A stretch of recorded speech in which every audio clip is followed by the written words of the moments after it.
Olá, boa noite. Paz do Senhor Jesus. Como é que você está? Como é que você passou essa semana? Deus te abençoou? Deus foi com você? Deus te guardou? Com certeza, né? Talvez você não tenha visto grandes milagres de Deus essa semana, mas com certeza Ele esteve e está cuidando de você, da sua família e de tudo que é seu. Amém? Que bom que você está aqui para mais uma palavra, mais um tempo com Deus, mais um lugar separado para mim e para você ouvir nessa noite a palavra do Senhor. Queria te convidar a abrir a palavra de Deus lá em Gênesis, capítulo de número 1. Gênesis, capítulo de número 1. Vamos lá comigo. Nós vamos ler apenas um versículo, dois versículos. Gênesis, capítulo 1, versículo 1. A palavra de Deus diz assim: No princípio criou Deus os céus e a terra. A terra, porém, estava sem forma e vazia. Havia trevas sobre a face do abismo, e o Espírito de Deus se movia sobre a face das águas. Eu quero dar ênfase na última frase desse versículo, que diz que o Espírito de Deus se movia sobre a face das águas. Queria falar um pouquinho para você nessa noite de movimento. Nós somos uma geração parada, uma geração acomodada, uma geração que tem buscado hoje viver uma vida fácil, viver uma vida sem muito esforço, uma vida que se assenta na frente de um computador e nesse computador resolve tudo. Né? Todos os problemas da vida são resolvidos na frente de um computador. E a vida não é isso. A Bíblia começa dizendo que o próprio Deus já estava em movimento. Lá, quando a terra não era ainda uma terra formada, Deus já estava em movimento. E você vê Gênesis inteiro aqui falando, né, de como Deus cria, como Deus faz, e Deus está sempre em movimento, e a Bíblia inteira, né, Deus está se movimentando e movimentando pessoas. E eu queria falar um pouquinho para você disso hoje. Tá? E isso tem causado em nós, como crentes, também pessoas acomodadas, né? Pessoas que não estão buscando facilidades como cristãos.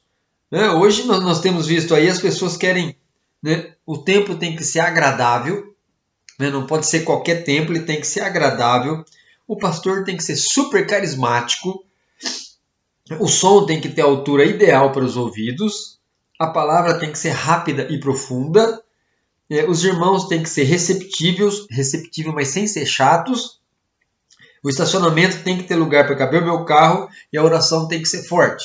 Nós queremos igrejas perfeitas, igrejas onde nós chegamos e tudo acontece com perfeição. Tudo tem que ser perfeito, porque nós nos acomodamos, nós queremos facilidade. Nós não queremos fazer o que Jesus disse, ide por todo mundo, pregar evangelho, né? Se movimentar. Nós não queremos isso. Nós queremos chegar numa igreja, nos assentarmos, ouvir a palavra, ser tudo bonito, tudo perfeito, tudo lindo, e a gente sair e ir embora para casa. É isso que nós queremos. A nossa geração de hoje está buscando o caminho mais fácil. Mas na Bíblia eu não encontro o caminho fácil. Eu não encontro. Vou contar uma história para você. Preste atenção, é interessante essa história. A história dos japoneses, os pescadores japoneses. Eles pescavam, o Japão, a alimentação deles, o peixe é muito forte. Eu acho que o principal alimento deles é o peixe. E os barcos japoneses sempre saíram para pescar. Mas com o passar dos anos, eles já não conseguiam pegar uma quantidade de peixe muito grande próximo da terra. Eles tinham que ir mar adentro. Quanto mais consumo, mais os peixes foram ficando escassos ali na beira da praia e eles tinham que se aprofundar mais no mar adentro. E isso demorava um dia, 2 dias, 3 dias, 5 dias, ficaram até 10, 15 dias no mar. E o que acontecia? Eles pegavam os peixes, ficavam 5, 6 dias longe, quando voltavam, esses peixes já não estavam bons. E dava para consumir, mas os japoneses não gostaram dos peixes. Diz que os peixes não estavam aqueles peixes recém-pescados. Aí os japoneses pensaram e resolveram colocar geladeiras e freezer nos barcos. E aí eles iam mar adentro, ficavam 10, 15 dias, pescavam, colocavam tudo no freezer, depois traziam, descarregavam e vendiam. Mas os japoneses comeram e não gostaram. Não é peixe fresco, isso é peixe congelado. Então os japoneses tiveram uma outra ideia. Construíram tanques dentro dos barcos. Eles pescavam os peixes e colocavam esses peixes dentro dos tanques. E assim os peixes não morriam e não ficavam congelados. E assim fizeram. Mas o problema é que aqueles peixes dentro do tanque ficavam parados. Não morriam, mas ficavam parados. E quando chegavam e eram vendidos, a população também entendeu que aquele peixe não estava bom. O gosto não era de peixe fresco. E os japoneses já não tinham solução até que um deles teve uma solução. Ele disse, simples, vamos continuar com os tanques. Mas eu tenho uma ideia para os peixes não ficarem parados dentro dos tanques. E aí eles fizeram isso. Enchiam os tanques de peixes e colocavam um filhote de tubarão lá dentro. Claro, o filhote de tubarão comia alguns peixes, mas mantinha os outros em movimento. Então aquele barco ficava 10, 15 dias no mar, eles enchiam aqueles tanques de peixe, colocavam um filhote de tubarão e os peixes ficavam em constante movimento até chegar na praia, até eles matarem esses peixes e venderem. Resolveram o problema, colocando um filhote de tubarão. E quando eu olho para a Bíblia, eu vejo Deus fazendo mais ou menos isso, meu irmão. Colocando filhotes de tubarão na nossa vida, para que a gente fique em constante movimento, para que a gente saia do comodismo, para que a nossa vida não se torne uma mesmice, para que nós não fiquemos como aqueles peixes no tanque, vivos, mas parados. Há muitos exemplos, eu peguei vários exemplos aqui na Bíblia e eu queria compartilhar com você alguns deles. Atos, no capítulo 8, no versículo 1, fala que houve uma grande perseguição contra a igreja em Jerusalém. Jesus havia morrido, já havia ressuscitado, Pentecostes havia chegado, Pedro, na sua primeira pregação, se converte 3.000 pessoas. Eu acredito que até hoje nenhum pastor conseguiu essa média de, numa pregação, conseguir 3.000 almas. Tá? Talvez Billy Graham tenha conseguido nas suas cruzadas, mas Billy Graham não era pastor. Billy Graham não tinha ovelha nenhuma, ele não era pastor, ele era um evangelista, ele fazia cruzadas, as pessoas se convertiam e eram distribuídas entre as igrejas locais. Mas eu acredito que nenhum pastor até hoje conseguiu a média de Pedro, conseguir 3.000 almas em apenas uma pregação. Essas 3.000 se converteram, outras se agregaram, mais os que já tinham, e a igreja crescia, depois a Bíblia diz que foi para 5.000, e estava muito bem. Pedro, então, resolve ficar ele e os apóstolos só com a pregação e oração, e contratam lá 7 diáconos para cuidar, 7 obreiros para cuidar da distribuição de comida, e a igreja estava muito bem. Estava indo muito bem a igreja, estava tudo dando certo, sabe? Havia um amor, nós falamos semana passada, havia temor, eles andavam na doutrina dos apóstolos, comiam de casa em casa, comiam com singeleza de coração, tinham alegria, davam testemunho, estava indo muito bem. Então, em time que está ganhando, nós não mexemos. Só que a gente não pode esquecer que a última ordem de Jesus para os apóstolos, você lembra qual foi? Ide por todo mundo e pregai o evangelho. Ide por todo mundo. Depois lá em Atos ele vai dizer, olha, vocês comecem em Jerusalém, Samaria e vai até os confins da terra. A ordem não era para ficar em Jerusalém, a ordem era para ir além. Mas como estava gostoso, eles ficaram só em Jerusalém. Eles esqueceram que havia Samaria, eles esqueceram que havia Tessalônica, eles esqueceram que havia outras cidades e outros mundos para ser conquistados pelo Evangelho. Até que lá em Atos, capítulo 8, versículo 1, diz que Deus colocou um tubarão lá na igreja. Chegou uma grande perseguição e só ficou os apóstolos em Jerusalém. Todo mundo saiu correndo, todo mundo se espalhou. E você lê um pouquinho depois, já em capítulo 10, 11, ali você vai ver que o evangelho já chega em Samaria. Aquele lugar onde eles não tinham ido pregar, agora já está em Samaria. Filipe está lá em Samaria pregando. E ele ganha uma grande multidão a tal ponto que ele tem que mandar um telegrama para Pedro. Pedro, manda a gente para cá, porque eu sozinho não estou suportando. É muita gente para converter aqui, é muita gente para me orar, eu não estou conseguindo sozinho. E Pedro pega alguns e vai para Samaria e ajuda Felipe. Você está entendendo? Como que Deus de vez em quando coloca um tubarão aí na minha vida e na sua para movimentar? Porque a nossa tendência como ser humano é ficar parado. A nossa tendência é o comodismo, a nossa tendência é, se eu estou ganhando um dinheirinho, ele está dando para pagar as contas, tá bom, não vou fazer mais nada. Essa é a nossa tendência. A nossa tendência é nos acomodar. E a Bíblia está em constante movimento, Deus está em constante movimento. E Deus quer que eu e você estejamos em constante movimento. Todos os dias. A nossa vida não pode ser, meu irmão, uma mesmice, aquela coisa parada. Deus quer usar você, Deus quer usar mim, Deus tem muita coisa para fazer nesse mundo. Deus tinha um mundo para converter naquela época, muitas cidades. Os homens chamados foram esses. E eles estavam ali, acomodados em Jerusalém. Estava tudo indo muito bem. Eles já tinham ganhado 5.000 almas. Ótimo, que bom, maravilha. Ótimo. Mas será que é isso? Será que Deus queria só 5.000 almas em Jerusalém? Será que Cristo morreu só por 5.000 almas em Jerusalém? E as outras cidades não precisam do Evangelho? E eu trago para mim e para você hoje. E os bairros da nossa região não precisam do Evangelho? Outras cidades não precisam do Evangelho? Outras pessoas não precisam ouvir o Evangelho? Você acha que só a nossa igreja já está ótimo? Aquele grupo que nós temos está bom demais? Você acha que é suficiente para você? Pode ser para você, pode até ser para mim. Se eu me sentir acomodado, se você se sentir acomodado. Mas para Deus não é.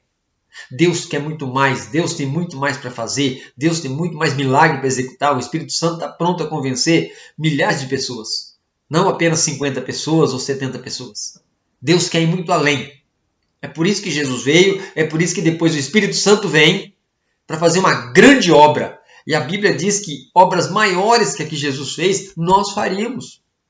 Mas precisamos sair do ostracismo, precisamos sair do comodismo. E quando nós não fazemos isso por livre e espontânea vontade, vem Deus e coloca ali um tubarão, um filhote de tubarão na nossa vida, como lá no exemplo da história, para nos fazer voltar a movimento, para nos fazer mudar de direção, para nos fazer sair dessa mesmice. Você começou a entender por que de vez em quando acontecem algumas coisas na sua vida? Por que de vez em quando você culpa o diabo? O diabo! Será que foi o diabo? Será que não é Deus colocando um tubarãozinho ali porque Ele quer que você se movimente? Você está parado demais? Pensa nisso. Começa a pensar nisso. Há uma outra história aqui de quando os discípulos estão no barco, atravessando o lago de Genezaré. Uma noite bonita, calma, tudo tranquilo, está indo muito bem. Eles estão ali batendo papo, conversando. Jesus está dormindo lá no barco, num cantinho lá na popa, sossegado, uma almofada ali. E está indo bem a situação. De repente, a Bíblia diz que se levanta um temporal, grande temporal.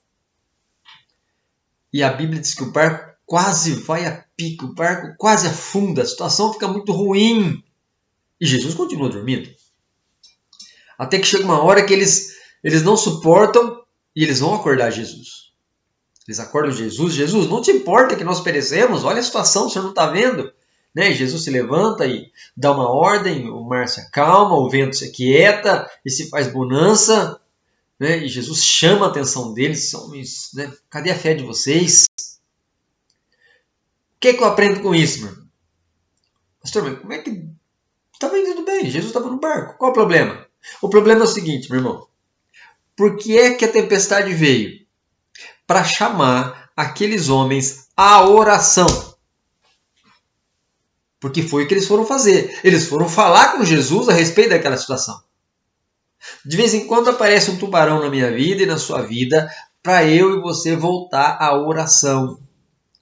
Porque às vezes a nossa oração ela é pequena demais, ela é ruim demais, ela é simples demais, curta demais. De vez em quando Deus quer me chamar a oração. Quer chamar você para oração. E aí chega um tubarão. E quando o tubarão chega, meu irmão, a oração acontece. Ela acontece nas madrugadas, ela acontece durante o dia, ela acontece em qualquer horário. Porque quando a situação aperta para nós corremos para a oração. Não sei você. E creio que falo por você também. Comigo, com você, com todos os crentes. O tempo em que nós mais oramos são os tempos das dificuldades. Os tempos que nós passamos crise é o tempo que a gente mais ora, é o tempo que mais a gente busca Deus. Às vezes o tubarão chega porque Deus quer que nós nos acheguemos mais. Deus quer que a gente tenha mais comunhão com Ele. Deus quer chegar mais perto, Ele quer estar mais perto de nós. Ele quer que nós chegamos mais perto dEle. E aí, é um tubarãozinho que chega aí na sua vida, na minha, nos aperta e aí a gente corre para Deus. É uma maneira de Deus agir. É uma maneira de Deus nos trazer mais perto. Isso em toda a Bíblia você vai encontrar isso.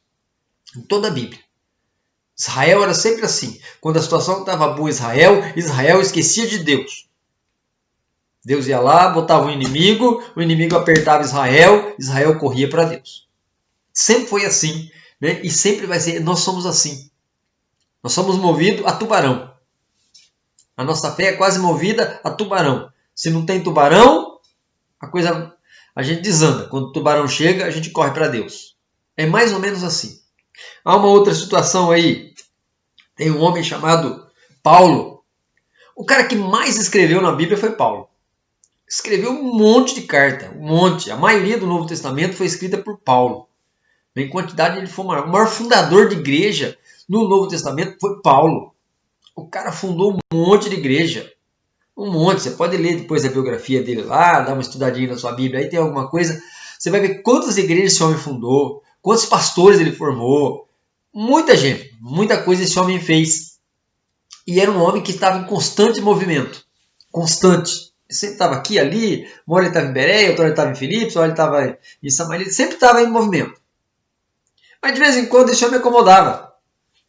De vez em quando ele ia lá para cidade tal, ele começava uma igreja, e ele começava ali a fabricar suas tendas, e ele ia se acomodando, ia ficando gostoso, e ele disse, eu acho que eu vou ficar por aqui. Eu vou ficar aqui um ano e meio, 2 anos, quem sabe eu não fico como pastor dessa igreja e me aposente aqui. E quando Paulo estava com esse sentimento, querendo se acomodar, querendo ficar naquele lugar, vinha uma perseguição para cima de Paulo. Se levantava lá um problema, né? Pessoas se levantavam e acusavam Paulo, e Paulo tinha que ir para outra cidade. Às vezes machucado, ferido, ele ia para outra cidade e lá ele começava uma nova igreja, uma nova congregação. Perdão, irmãos, a renite está meio difícil hoje. E Paulo ia para lá e começava uma nova congregação, uma nova igreja. Aí ele se juntava com outras pessoas e Paulo estava em constante movimento. Constante movimento. Constante movimento. Um dia ele foi reclamar com Deus. Deus, não aguento mais apanhar, não aguento mais sofrer, eu não aguento mais esse espinho na carne. Deus falou, Paulo, olha, esse espinho na carne é para você se manter em movimento. Não é para te machucar, é porque eu quero que você fique em movimento. Eu não quero você parado, eu quero você sempre andando, eu quero você sempre evangelizando, eu quero você fazendo grandes coisas. Eu não quero você acomodado num canto. Eu não quero você ali numa igrejinha parado. Você tem muito para fazer e vai fazer.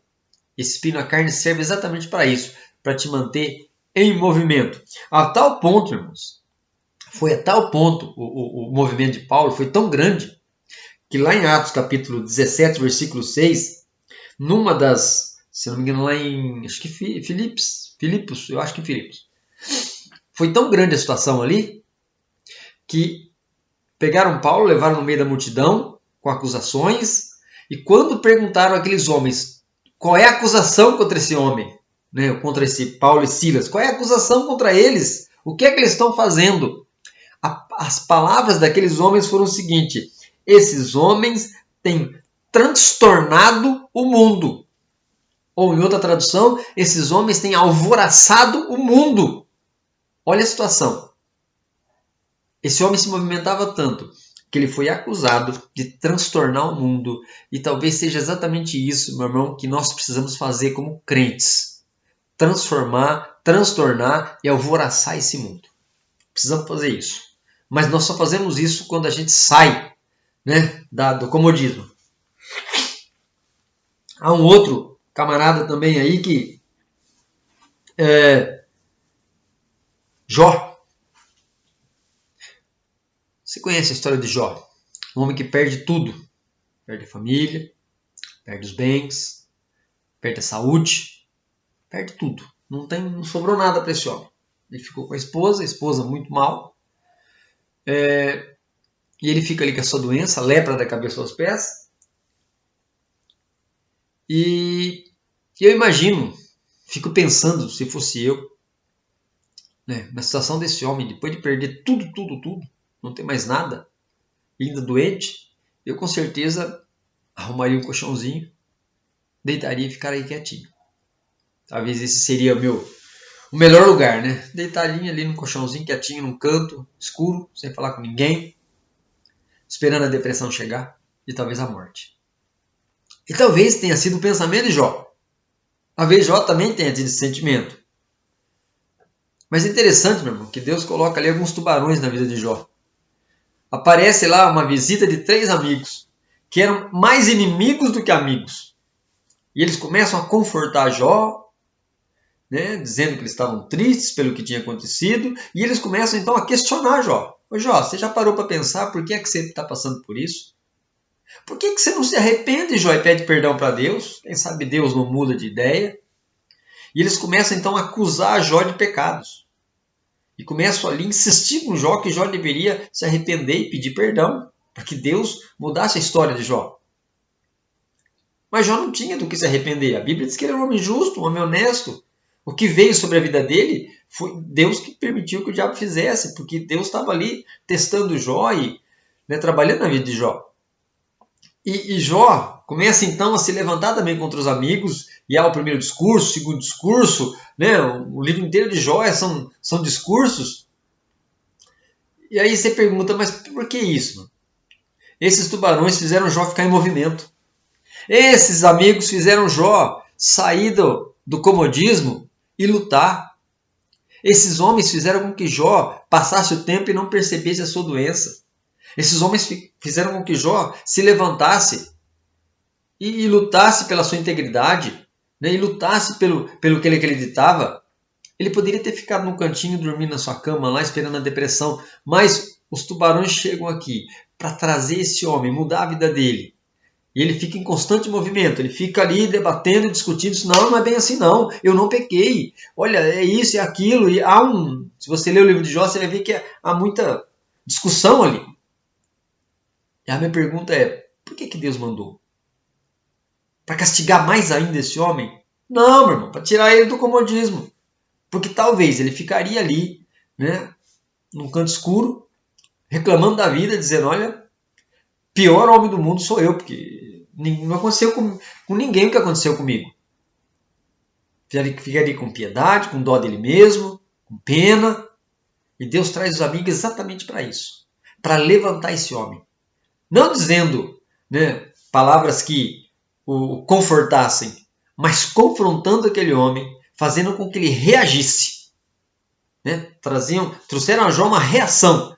Né? Ele fica ali nervoso, ele começa a discursar e ele sai daquele... E a história termina quando Deus muda a sorte de Jó, mas quando Jó ora pelos amigos. Quando Jó ora pelos amigos, Deus só aceita a oração de Jó por aqueles amigos. Jó ora por aqueles amigos, então Deus muda a situação de Jó. Ele transforma a vida dele, devolve os filhos, devolve as riquezas, né? Não aqueles filhos, outros filhos, mas a vida de Jó muda, a sorte de Jó muda. Mas eu vejo assim esses amigos como os tubarões colocados por Deus ali, para que ele pudesse realmente não ficar prostrado. A ideia é essa. A Bíblia diz que o homem pode até cair, mas ele não fica prostrado.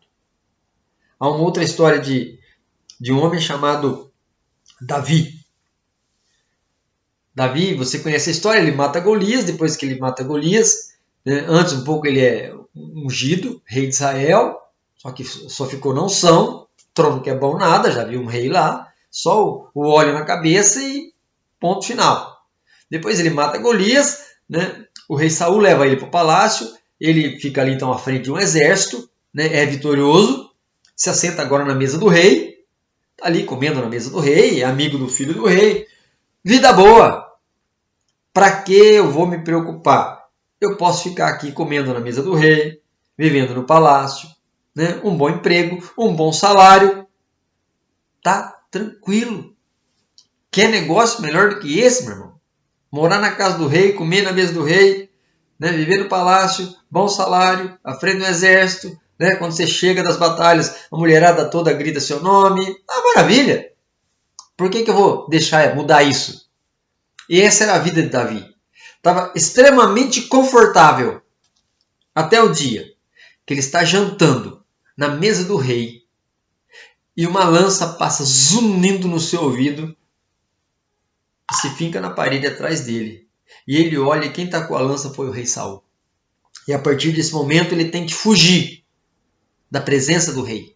Ele não é mais comandante de nada, ele perde tudo que ele tem e ele começa a fugir. Ele foge para uma outra cidade, depois ele foge para um outro país, depois ele se esconde na caverna de Adulão e ele vai fugindo. E Davi foge por 23 anos. E por muitas vezes a lança passou zunindo pelos seus ouvidos. O rei Saul nunca acertou uma lança em Davi, mas quase. Mas esse homem, mano, passou 23 anos fugindo até que o rei Saul morreu e até que ele assume como rei, para que se cumprisse lá aquele óleo sobre a sua cabeça, derramado por Samuel, para que se cumprisse a profecia. Mas interessante, que esse homem, 23 anos de fuga, 23 anos de luta, faz dele um grande general, faz dele um grande rei. Talvez se ele ficasse sentado 23 anos na mesa do rei, não seria um grande homem. Teria se acomodado. Mas Deus coloca ali um tubarão chamado Saul na vida de Davi, para que Davi estivesse em constante movimento. Davi chegou a comandar, lá na caverna de Adulão, mais de 600 homens. Se tornou lá um comandante. Foi rei daqueles homens por um tempo. Em outros países também. Esse homem tinha muita experiência, ele adquiriu muita experiência nesses 23 anos de fuga, 23 anos de sofrimento, 23 anos de tribulação com esse rei Saul. Isso trouxe aprendizado, isso trouxe motivação para esse homem. Quando ele, com 40 anos, ele assume como rei de Israel, ele realmente está pronto para isso. Né? E foi o melhor rei de Israel. O melhor. A Bíblia diz que foi o melhor. Né? Não teve rei melhor do que ele. Ninguém. Foi melhor do que o rei Davi. Né? Até hoje, os israelitas lembram como o rei Davi. Né? O próprio Jesus é reconhecido como filho de Davi. Foi o melhor rei, nunca houve outro igual a esse. Mas só foi bom, meu irmão. Porque estava em constante movimento. Porque Deus não permitiu que esse moço ficasse sentado na mesa do rei, comendo na mesa do rei. Se ficasse lá, talvez aprendesse muito com Saul. E Saul não tinha nada para ensinar como rei. Não tinha. Porque a Bíblia diz que Deus o desprezou. Saul só foi rei de Israel por exigência do povo, mas não pela vontade de Deus. Porque o povo exigia um rei. Talvez se ele ficasse lá, teria aprendido as coisas erradas do rei Saul. Mas ele ficou 23 anos fugindo e adquiriu grandes experiências que depois trouxe para o seu reino, para o seu reinado, e Deus o abençoou grandemente. Está entendendo porque os tubarões chegam de vez em quando? Está entendendo porque de vez em quando acontecem umas coisas estranhas na sua vida, você não entende? Mas estava tão bem, estava indo tão bem, estava tudo correndo bem. Eu estava bem empregado, eu estava isso, eu estava aquilo. Talvez tenha se acomodado. Talvez estava parado demais. Há um último aqui, que eu deixei para o final de propósito, chamado Jesus. Eu não me lembro na Bíblia, não me lembro, de Jesus ter ficado mais de 2 dias no mesmo lugar. Não me lembro de ter lido, posso até pesquisar depois, mas eu não me lembro de Jesus ter ficado mais de 2 dias no mesmo lugar. 3 anos de ministério, 3 anos em constante movimento. Para cima e para baixo, para direita e esquerda. Ele ia. Ele sempre estava andando. Jesus sempre estava de aldeia em aldeia. Jesus estava de cidade em cidade. De vez em quando ele voltava para a mesma cidade e passava na outra de novo. E ia lá. E quando todo mundo falava, agora a gente vai descansar, não vamos atravessar o lago, porque lá do outro lado tem algo para fazer. E quando se falou, mas Jesus, não vamos para lá não, porque estava tentando matar o senhor lá. Falou, não é para lá que eu vou, porque estão precisando de mim. Mas quando falou, não vamos para Jerusalém, não é para lá que eu vou. Jesus fica 3 anos da sua vida, os 3 anos de ministério, em constante movimento. Em nenhum momento Jesus para. Em nenhum momento Jesus se acomoda. Em nenhum momento ele diz, olha, eu acho que está bom, eu já fui para a cidade e tal, não vou mais lá. Não, mas ele volta. Ele volta lá de novo. Ele vai para outro lugar. E quando os discípulos criticam, ele diz, é para lá que nós vamos. E quando as pessoas falam, não, mas Lázaro já morreu, vamos lá, vamos ressuscitá-lo. Ele fica em constante movimento. 3 anos, ele não se acomoda, ele não se contenta com o que já tinha, ele queria mais. Ele disse, olha, eu e meu pai trabalhamos até o último dia, trabalhamos até o fim. Não vamos parar. Olha o exemplo de Jesus. É o maior exemplo de movimento que você pode ter na Bíblia, é a vida de Jesus. Um homem que poderia ter se acomodado, né? Poderia ter ficado somente pregando em Israel, porque a Bíblia diz que ele veio para que eram os seus. Ele podia ter se limitado só aos filhos de Israel. Não se limitou, foi para outras regiões, foi lá para Samaria, foi para outro lugar, foi para Tiro, foi para Sidom, foi outros países que não pertenciam a Israel. Ele vai, prega lá, ele prega, não sei aonde, ele prega, e pessoas se convertem mesmo não sendo de Israel. Ele não se contenta com isso. Nós somos muito acomodados, nós nos contentamos com muito pouco. Nós nos contentamos com muito pouco em relação ao reino de Deus. Nós nos contentamos com muito pouco. Se nós ganhamos uma pessoa para Cristo na vida, já está bom demais. Será que está bom, mano? Uma pessoa durante uma vida? 2 durante uma vida? Você não acha muito pouco, não? 30, 40, 50 anos? Você acha que isso é muito? Aí eu ganhei uma alma, tenho uma pedra na minha coroa. Não, eu queria ter um saco de pedra no céu. Não uma pedra, eu queria ter um saco cheio. Tanta gente que ganhei para Jesus. Eu preciso me esforçar mais. Preciso haver movimento na minha vida. Preciso sair da mesmice. Talvez Deus está precisando colocar uns tubarões na minha e na sua. Filhotes. Né? A história diz que foi colocado um filhote no tanque. Não foi colocado um tubarão grande. O tubarão grande ia matar todos os peixes. Mas um filhote. Para manter os peixes em constante movimento. Qual é o filhote que tem aparecido nesses dias na sua vida? E que você tem reclamado? Talvez não seja a hora de reclamar, mas seja a hora de agradecer. Seja a hora de entender por que está acontecendo isso. Talvez a gente tenha reclamado muito dessa pandemia.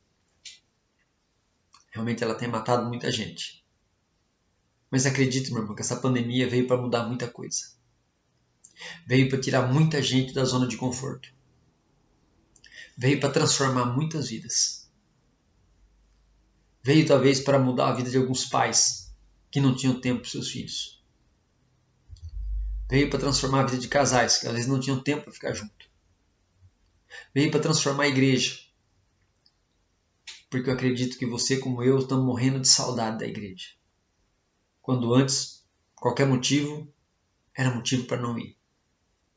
Uma pequena dor de cabeça, um frio, bem de leve, né? Ou um aniversário, ou qualquer outro motivo. Era motivo para não ir na igreja. Hoje as pessoas estão pedindo para ir para a igreja e não podem. Talvez esse tubarão tenha chegado na nossa vida para mudar algumas coisas. Né? Outros, essa pandemia tem mudado a vida financeira de muita gente. Uma das mudanças que está acontecendo, eu não sei você, mas faz muito tempo que eu não sei o que é comprar as coisas, a não ser o essencial. A gente não compra mais roupa, a gente não compra mais sapato. E estou vivendo muito bem com o que eu tenho.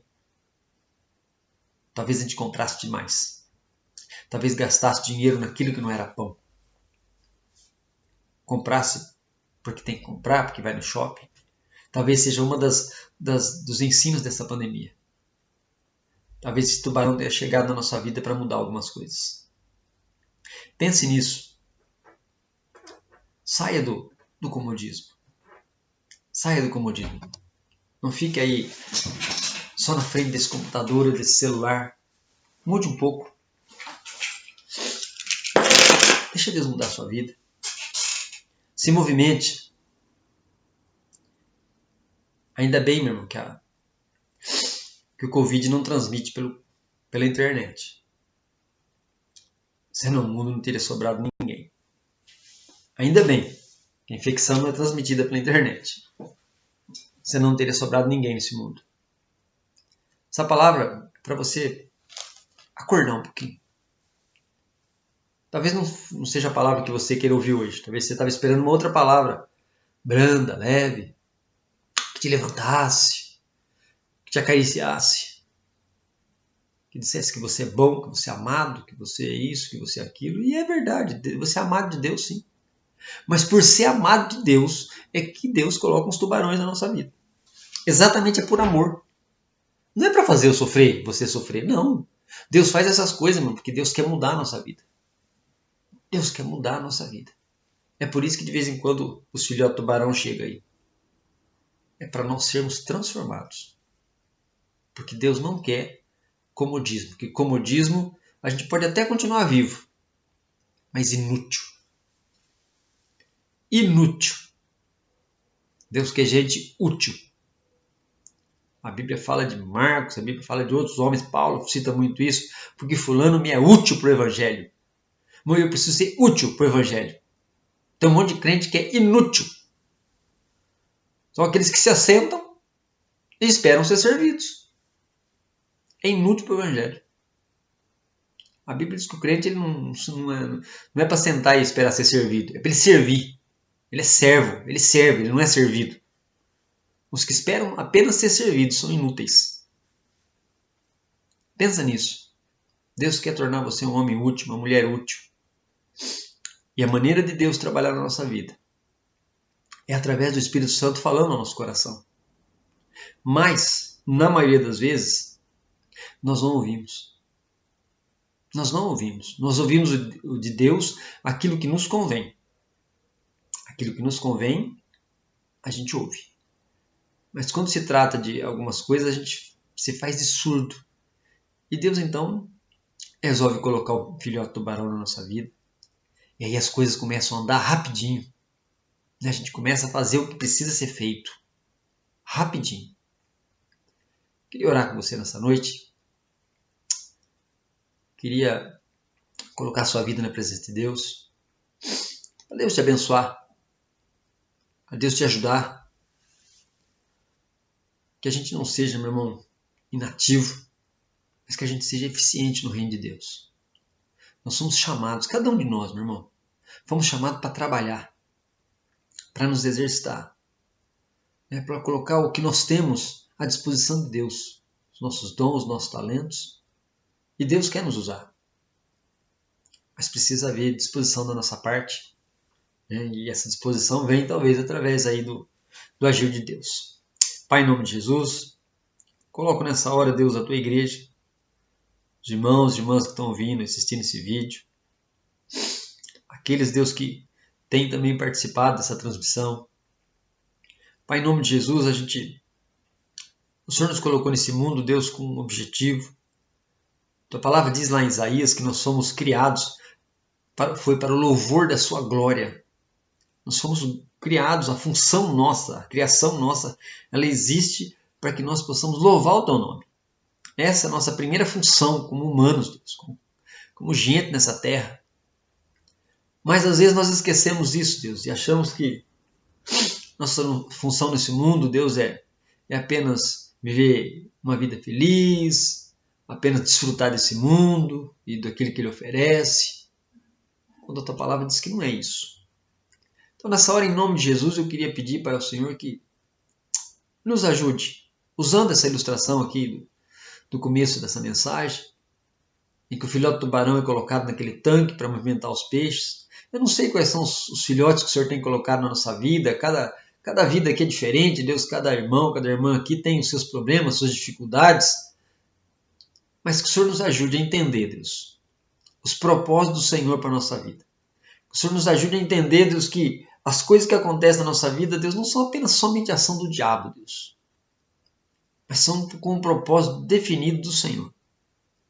Quando o diabo age na vida de Jó, ele age sobre a autoridade de Deus. Ele não age sozinho, ele não faz porque ele resolveu destruir Jó e ele queria acabar com Jó. Mas ele faz porque Deus permite que ele faça. O diabo é bem limitado nas suas ações, limitado por Deus. Então Deus sabe até onde nós podemos ser tentados, Deus sabe até onde nós podemos ser provados, Deus sabe até onde Ele pode trabalhar na nossa vida. Então, Pai, em nome de Jesus, que as coisas que têm acontecido que não agradam o nosso coração, que elas possam, Deus, ser entendidas como um agir de Deus na nossa vida, para o nosso crescimento, um agir de Deus, para a transformação da nossa vida, para abrir os nossos olhos, para fortalecimento da nossa fé. Enfim, Deus, que nós entendemos qual é o propósito do Senhor para a nossa vida.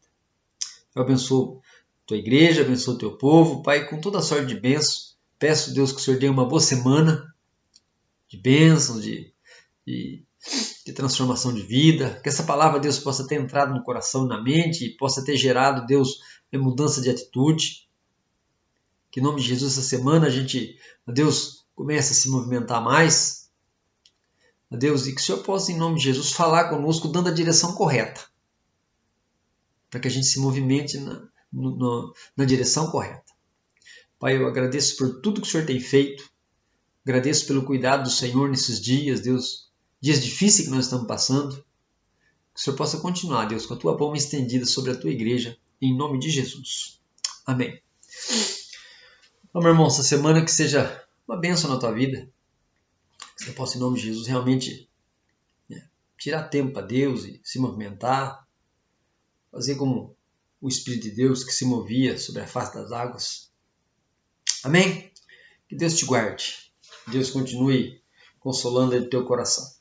Com o amor de Deus o Pai, a graça de nosso Senhor e Salvador Jesus Cristo e que a consolação do Espírito Santo esteja sobre a tua vida. Boa semana para você e para sua família, em nome de Jesus. Amém?